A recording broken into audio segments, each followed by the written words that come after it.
Estamos como todos los miércoles con Joaquín Morales. Hola, ¿cómo te va, Joaquín? Hola Juan, ¿Bien? ¿cómo estás? Buenas tardes. Bien, bueno, este último título es para escucharte al respecto porque el juez Bonadío volvió a citar a Cristina Kirchner y a decenas de empresarios en la misma causa de los cuadernos de las coimas, por la cual ya fue citada indagatoria Cristina Kirchner. No, no solo ya fue citada indagatoria, sino que ya fue procesada, condenada a prisión preventiva por parte del juez, por parte de la Cámara, y Cristina apeló lo único que puede apelar, que es la prisión preventiva. El procesamiento no lo puede apelar, a la Cámara de Casación Penal. Es la tercera indagatoria que le pide. Es la tercera indagatoria, así es.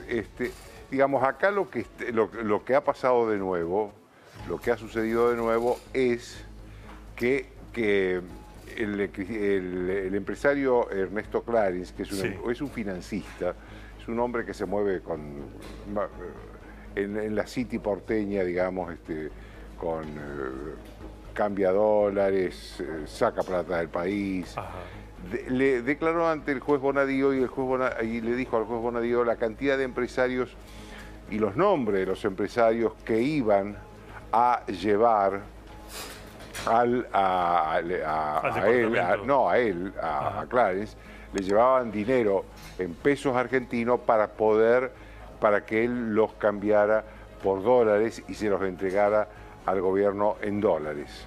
Hasta ahí llega la declaración de Clarins. Hay fuentes judiciales que dicen que Clarins tiene más información, sobre todo de cómo se sacó la plata del país y a dónde fue ese dinero del país. Porque acá se han descubierto, y la verdad, que muchísimo dinero en propiedades, pero no hay ninguna información importante sobre cuentas en el exterior, y me parece que esto es lo que falta contar por parte de Clarins. Si sacó plata del país, de los funcionarios, para depositarlas en las cuentas en el exterior. Porque por lo general estas cuentas se hacen a nombre de sociedades anónimas que son como muñecas rusas, que van una detrás de la otra. Llegar al corazón de esas cuentas se necesita alguien que conozca muy bien cómo se movieron las cuentas. Al nombre y apellido. Al nombre y apellido, y fundamentalmente el nombre de las empresas. ¿No? Después es más fácil, salvo que sea en paraísos fiscales, es más fácil porque la mayoría de los países hoy, inclusive Suiza, Luxemburgo, Estados Unidos, están obligados a dar los nombres de quienes integran esas empresas, que son en la mayoría de los casos empresas fantasmas, que no existen, más que tienen una oficinita en algún otro país y nada más.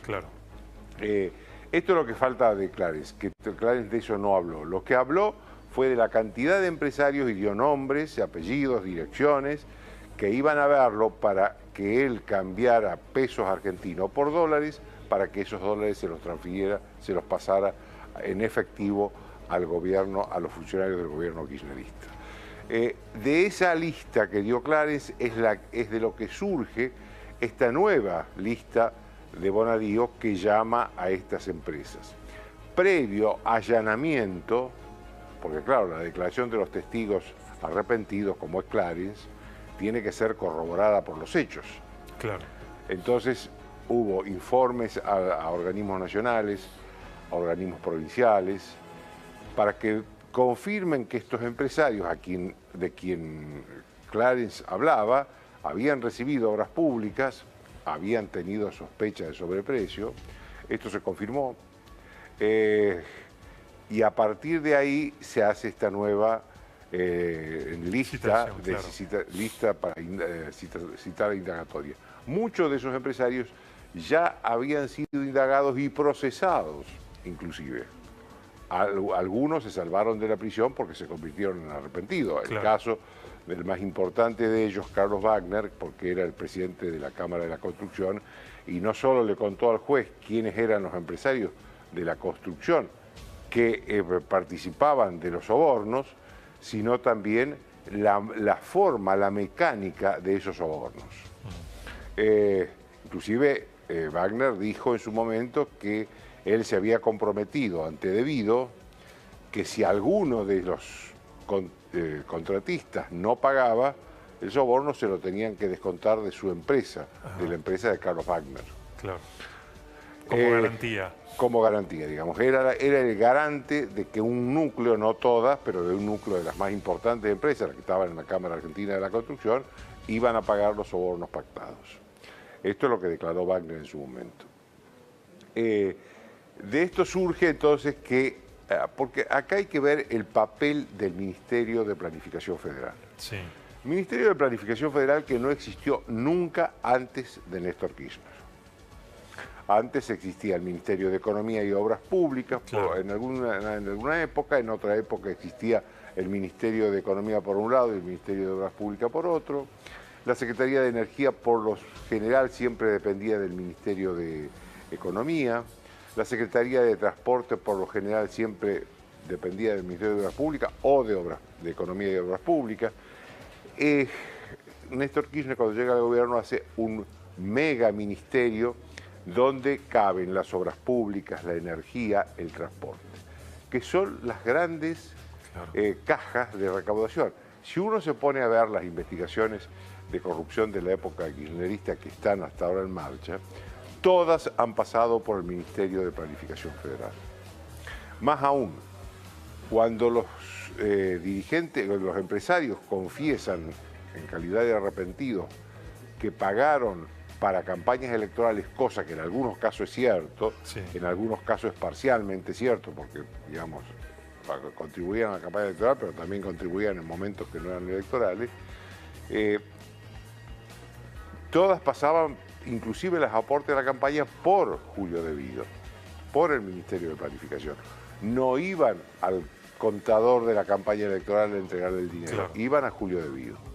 Digamos, esto le da una envergadura a ese ministerio como el gran ministerio de la recaudación que fue imaginado inicialmente por Néstor Kirchner como el gran ministerio de la planificación, de la recaudación. Por eso crea ese ministerio que absorbe las tres cosas que tienen: los contratos del Estado con las obras públicas y los subsidios en el caso de energía, que fueron muchísimos. Después se llegó a ser más de la mitad de todos los subsidios que el Estado entregaba a la energía.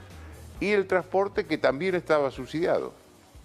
Entonces, digamos, o subsidio, o por la vía de los subsidios, por la vía de los contratos de obras públicas, por cualquiera de esas vías era el gran ministerio de la recaudación. De hecho, los otros casos de corrupción que hay son causas menores con respecto de lo que se está investigando acá.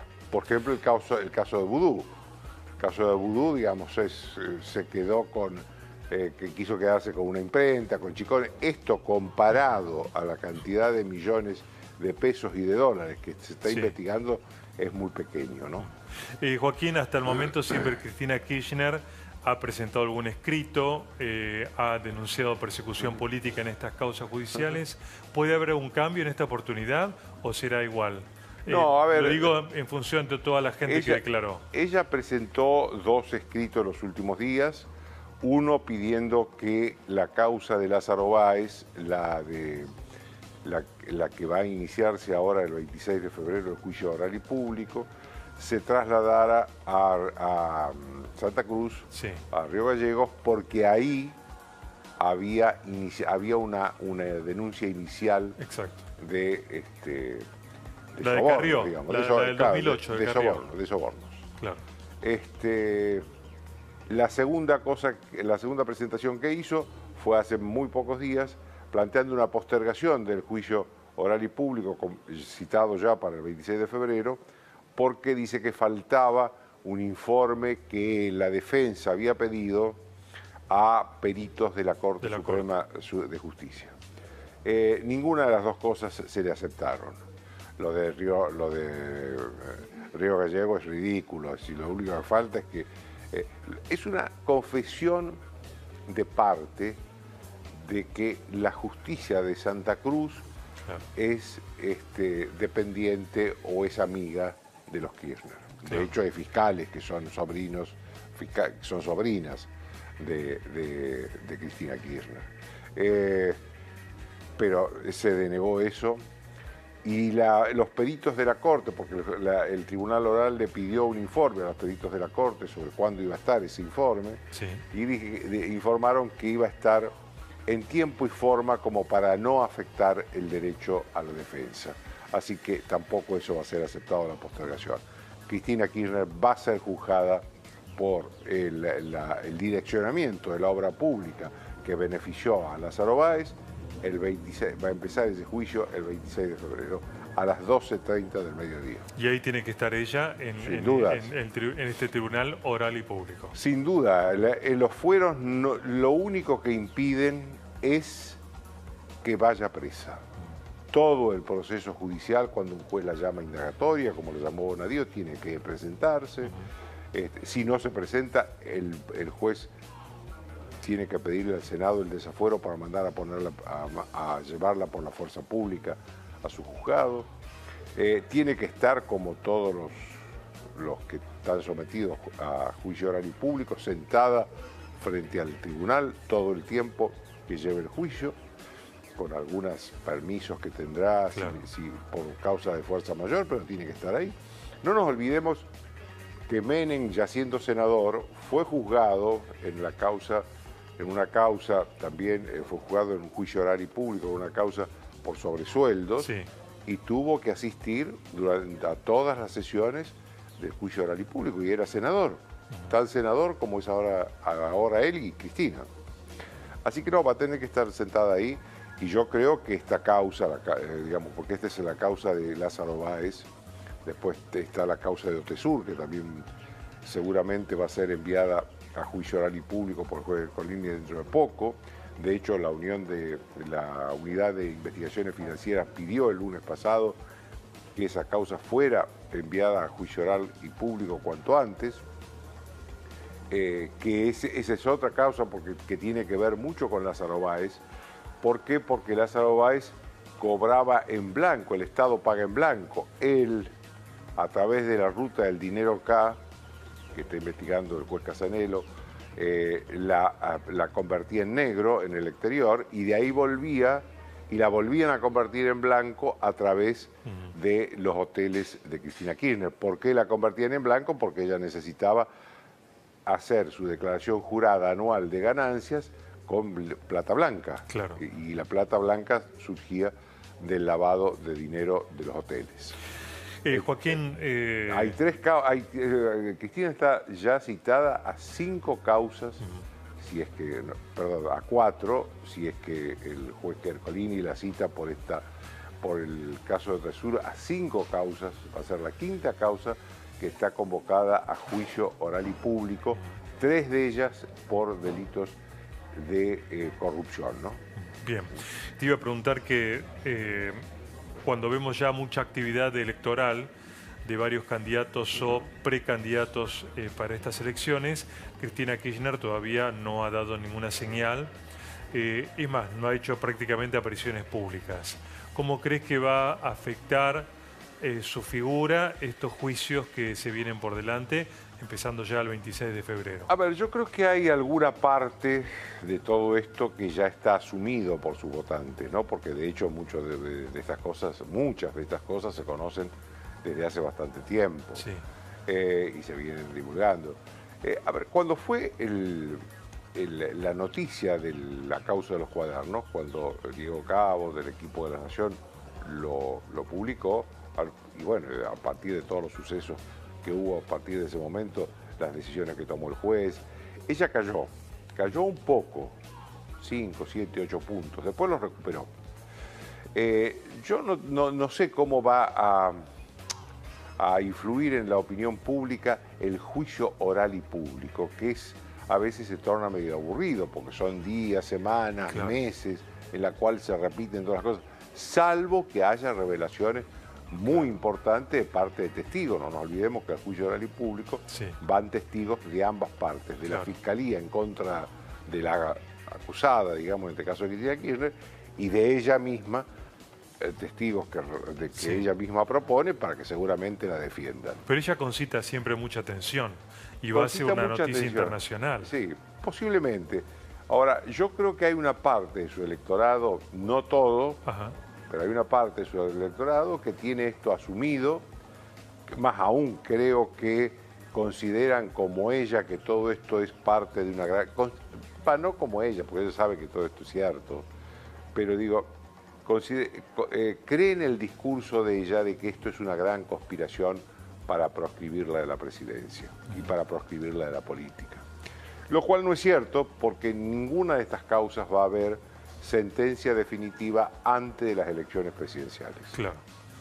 Por lo tanto, ella va a ser, según la jurisprudencia de la Corte Suprema de Justicia, muy reciente con el caso Menem, sí, en el 2017, va a poder ser perfectamente candidata a presidenta en agosto, en octubre y en noviembre, si hay balotaje. Muy bien. Gracias, Joaquín. Gracias.